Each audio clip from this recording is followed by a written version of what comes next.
Olá, amigos da TV Rio Branco. Hoje é quarta-feira, 2 de março de 2016. Estamos começando mais uma edição do programa Boa Noite Rio Branco, que hoje tem como primeiro entrevistado o prefeito de Porto Alegre, Carlinhos Portela, do PSDB. No segundo bloco, a conversa vai ser também sobre política, com o deputado Jairo Carvalho, do PSD. E o programa termina entrevistando a Joelda Paz, da coordenadoria, ela é coordenadora, na Secretaria de Mulheres. E agora, vamos o que mais interessa a você, que são as notícias, as informações que viraram notícias nesta quarta-feira. Vamos lá, então. Funcionário público é baleado na cabeça ao tentar salvar a mãe da ação de 2 bandidos. O fato não aconteceu na periferia de Rio Branco, não. Foi na Coab Bosque, um dos bairros mais tradicionais da nossa capital. A reportagem de J. Guimarães. O caso aconteceu ontem à tarde, aqui nessa rua do bairro Coab do Bosque, região nobre de Rio Branco. Humberto Silva de Carvalho, de 47 anos, funcionário público da Secretaria de Saúde, estava dentro de casa quando ouviu os gritos de pedido de socorro da mãe. Uma senhora de 66 anos que era arremessada contra o solo e recebia socos e pontapés por se recusar a entregar a 2 bandidos a bolsa com R$5.000 que acabara de sacar em uma agência bancária. Nós saímos em diligência ali, nós já tivemos no pronto-socorro, conversamos com as vítimas, estivemos lá na residência delas também, acompanhando os trabalhos periciais, e a vítima havia sacado o dinheiro no banco e quando estava chegando em casa, em um táxi, foi abordado por esses 2 elementos que subtraíram a bolsa dela, contendo o dinheiro que ela havia sacado. O filho dela estava em casa e viu aquela ação, se aproximou do portão. Foi quando um dos autores efetuou o disparo de arma de fogo contra esse rapaz. Alvejando, ele foi encaminhado para o hospital, está passando por procedimento cirúrgico. E nós estamos com a equipe aí em diligência, com o intuito de apurar com a maior brevidade possível esse crime e prender os autores do delito.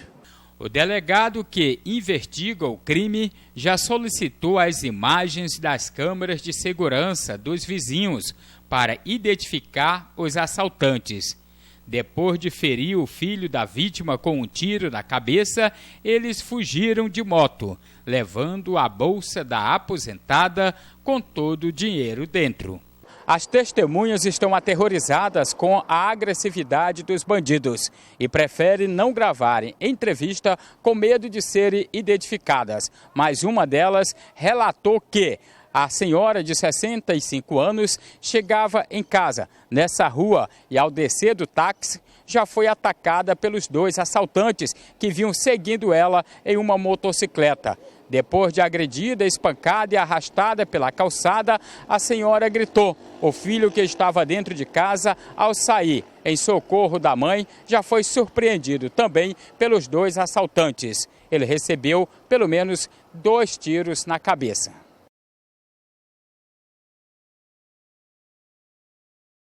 Muito bem, vamos ao portal riobranco.net, porque a nossa colega Neucimar Taveira tem mais informações nacionais e internacionais. Olha só, 20 anos depois, fãs da banda Mamonas Assassinas relembram a banda que encantou o Brasil nos anos 90. Boa noite, Neucimar.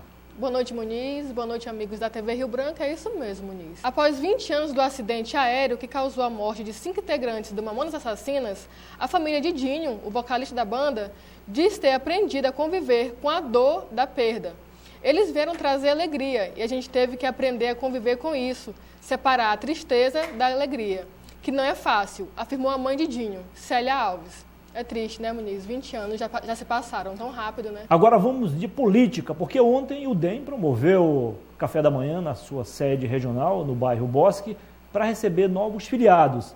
Entre estes, destaque para Fernando Lage, que está de volta ao partido. Ele é também empresário bem-sucedido aqui na nossa capital. A repórter Thaís Farias esteve presente e nos tem mais informações. O Democratas realizou na manhã desta terça-feira um ato de filiação partidária em Rio Branco. O evento aconteceu na sede do partido e contou com a presença do presidente regional do DEM no Acre, Tião Bocalon, deputados estaduais, representantes de outros partidos e demais membros da executiva regional.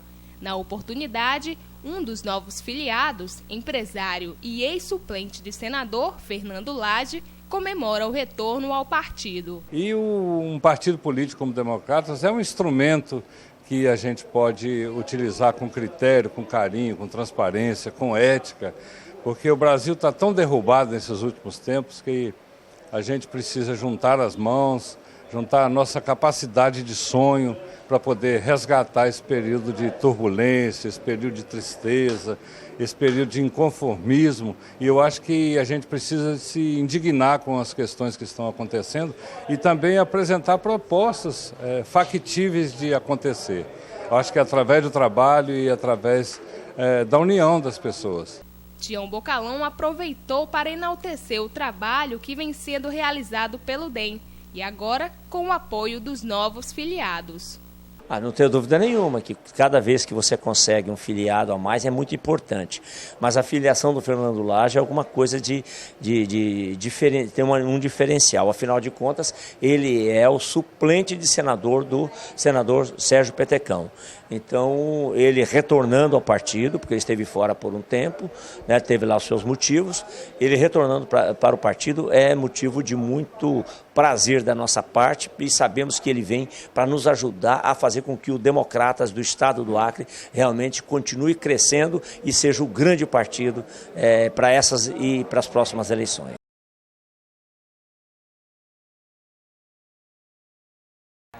Muito bem, vamos voltar ao portal riobranco.net porque a Nilce Taveira tem mais informações. Agora é local, mas também nos chama muita atenção. Como é que é? O terminal, vai ter um terminal na Cidade do Povo também? Um mini terminal?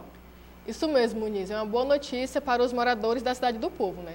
O governo do Acre, por meio da Secretaria de Estado de Obras Públicas, prepara para o próximo dia 12 a inauguração do microterminal urbano da Cidade do Povo, em Rio Branco. A ação irá beneficiar mais de 10 mil pessoas que já estão morando no maior empreendimento habitacional do estado. É uma ótima notícia, né, Muniz? Muito bem, eu falei mini, você falou micro. O importante é que todos são pequenos. Mini ou micro são pequenos, né? E a população será certamente beneficiada. Vamos a mais uma informação. Isso mesmo, porque a forte chuva de ontem provocou vários pontos de alagamento e transtorno na cidade. O repórter J. Guimarães tem mais informações. A chuva de segunda-feira surpreendeu até a Defesa Civil pelo volume de concentração de água. Em pouco tempo, caiu quase 50% da chuva esperada para todo o mês de março, na região de Rio Branco. Com certeza. Ainda ontem, no comecinho da tarde, a gente recebeu um informativo do Sistema de Proteção da Amazônia, em que uma célula convectiva, ou seja, uma nuvem muito carregada, estava desde Brasileia, passando por Chapuri, na bacia do Riozinho do Rolo, aqui em Rio Branco. O resultado disso foi que chuvas acima de 60 milímetros em Chapuri, Brasileia e Riozinho, e aqui em Rio Branco choveu 110,6 milímetros. Isso significa dizer que em apenas um dia choveu 42% do previsto para todo o mês de março, em um único dia. Desses 110 milímetros, choveu 80 milímetros em 5 horas. Isso refletiu de imediato no nível do Rio Acre, onde ontem ele estava 8,56, hoje ele amanheceu 9,90, meio-dia foi para 10,40, e agora às 17 horas ele estava 10,68. Então, nesse sentido, ontem, do ponto de vista do nível do rio, a situação ainda é normalidade, mas ontem a gente enfrentou pontos de alagamentos urbanos na cidade de Rio Branco, com ênfase ali na região do Nova Esperança, onde algumas casas foram atingidas devido ao sistema de drenagem não ter suportado a grande quantidade de chuva. A gente foi no local com equipes da Prefeitura e do Governo do Estado, do DEPASA, da EMUB, da Secretaria de Obras, o prefeito Marcos Alexandre esteve no local, fez a vistoria pessoalmente dessas áreas, e para verificar a possibilidade aí de uma solução de engenharia para que eventos dessa natureza não ocorram naquela área. A chuva de segunda-feira castigou todo o leste acreano ao longo do percurso do Rio Acre. Nessa região do estado, o céu continua com nuvens carregadas e pode ocorrer mais chuvas fortes a qualquer momento. A Defesa Civil passou a monitorar o nível do rio de 3 em 3 horas para evitar surpresa com um possível transbordamento.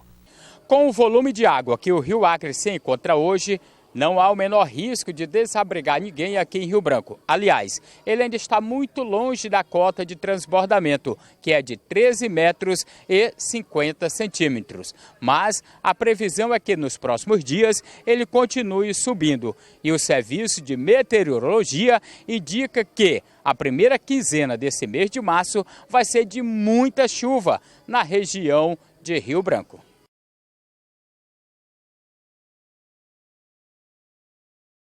Muito bem, vamos voltar ao portal riobranco.net, porque Nilcimar Taveira tem mais informação. Agora é nacional, aliás, até internacional. Que história é essa? Tem mais uma investida contra o WhatsApp? Muniz, essa notícia vai desagradar muita gente, né? O WhatsApp pode ser suspenso de novo por determinação judicial. O delegado Fabiano Fonseca Barbeiro, que pediu a suspensão do WhatsApp em dezembro do ano passado, defendeu que, enquanto a empresa não se adequar à legislação do país, o serviço continua a sofrer sanções, tais como o que sofreu ano passado. Segundo o Brasil Port, o delegado alega que a empresa deve atuar sob regras claras. Essa notícia não é nada boa, né? Eu fico por aqui e amanhã, nesse mesmo horário, estarei com você no Boa Noite Rio Branco. Para rever essas e outras notícias, basta você acessar o site riobranco.net. Muito bem, aí foi Nilcimar Taveira com as últimas do portal riobranco.net, repito, o portal oficial da TV Rio Branco. Com um sobrenome desse, ele tinha mais aqui fazer barbeiragem mesmo, né, o delegado. Vamos agora de política, vamos à Assembleia Legislativa, porque por lá o tema predominante do debate foi essa onda de roubo de caminhonetes. Eles levam as caminhonetes daqui do Rio Branco para a Bolívia para trocarem por drogas, é brincadeira. Thaís Farias. A onda de crimes que ocorre em Rio Branco nos últimos dias voltou a ser debate na tribuna da Assembleia Legislativa do Acre. Nessa terça-feira, o deputado Raimundinho da Saúde denunciou que os bandidos podem estar usando um sistema de travamento eletrônico para facilitar os roubos de caminhonetes. O parlamentar contou uma recente experiência, onde depois de uma reunião em sua casa, nenhuma das caminhonetes das pessoas que estavam no local conseguiu ser destravada, possivelmente por ousadia de possíveis assaltantes. Segundo ele, foi necessário chamar um chaveiro para abrir os veículos. Após a reunião, muito estranho que nenhuma caminhonete funcionava, nem no controle remoto, nem na chave, nem a porta abria, totalmente bloqueadas. E entramos em contato com o comando da Polícia Militar de imediato, mandou uma viatura para averiguar a situação e logo após a chegada da Polícia Militar, em torno de meia hora, todas voltaram ao normal e eu achei aquilo no mínimo muito estranho. E mais estranho ainda foi que, em contato com o secretário de Segurança, não deu tanta importância devido ao caso. Tendo em vista que nós temos vivenciado nesses últimos dias e meses constante informações de roubos de caminhonetes e a gente fica preocupado com a situação. Raimundinho também ressaltou o que o poder público deve fazer para recuperar a tranquilidade nas ruas. O estado do Acre, aliás, a capital Rio Branco, é uma capital pequena. Eu tenho dito que é menor do que uma favela do Rio de Janeiro. Não tem tanta dificuldade assim para mapear esses locais, mapear esses bandidos. A polícia tem inteligência, deve colocar essa inteligência para funcionar, deve fazer um policiamento ostensivo e em todas as ruas para que nós possamos ter mais segurança. Não dá para viver nesse constante medo. A sociedade acriana, ela precisa dormir sossegada para poder desenvolver uma vida saudável. Em resposta à questão da segurança pública, colocada em discussão também por outros deputados, o líder do governo na casa falou que o Estado trabalha com o envolvimento de todas as polícias para coibir a criminalidade. Olha, o Estado, nas últimas semanas, deflagrou a Operação Cerco Tático, envolvendo o efetivo da Polícia Militar, da Polícia Civil, do Corpo de Bombeiro Militar e também a valorosa colaboração do Exército Brasileiro, também da Polícia Federal, Polícia Rodoviária Federal, no sentido de estabelecer barreiras e abordagens em pontos estratégicos de todo o Estado para coibir os crimes contra o patrimônio, em especial o roubo de veículos com enfoque no veículo do tipo caminhonete, que foi o que aconteceu nas últimas semanas do mês de janeiro e também durante o mês de fevereiro. Após a deflagração da operação, é bom que se diga que nenhum veículo foi roubado ou furtado nesse período, o que demonstra que as forças de segurança pública têm tido a capacidade de dar as respostas que a população deseja nesse aspecto da segurança. Sempre haverá problemas, mas assim como a violência é algo que vem em ondas, essas ondas têm que ser debeladas, combatidas para que essa violência não se instaure em caráter definitivo. Já o deputado Genilson Lopes fez moção de repúdio aos ataques que o Partido Comunista do Brasil sofreu neste final de semana em Sergipe, onde sua sede na capital, Aracaju, foi pichada com a frase "Volta ao CCC", em referência ao grupo paramilitar Comando de Caça aos Comunistas. Isso é um ataque, um desrespeito à democracia, e um partido como o nosso, que contribuiu com o processo democrático, que empresta os seus melhores quadros para cuidar das vidas das pessoas, se apresenta num momento difícil da credibilidade do país como essa e dos políticos que nós estamos vivendo, se apresenta como um partido onde seus quadros não se encontram envolvidos em nenhum tipo de escândalo e nenhum tipo de problema moral. Então, a moção foi exatamente no sentido de condenar esse ato criminoso. Bem, agora eu vou para o intervalo comercial e pode contar aí, 3 minutos no máximo. Eu volto com a primeira entrevista da noite. Eu vou começar falando em política. Vou entrevistar o prefeito de Porto Acre, cidade histórica, Carlinhos Portela, do PSDB. Continue com a gente.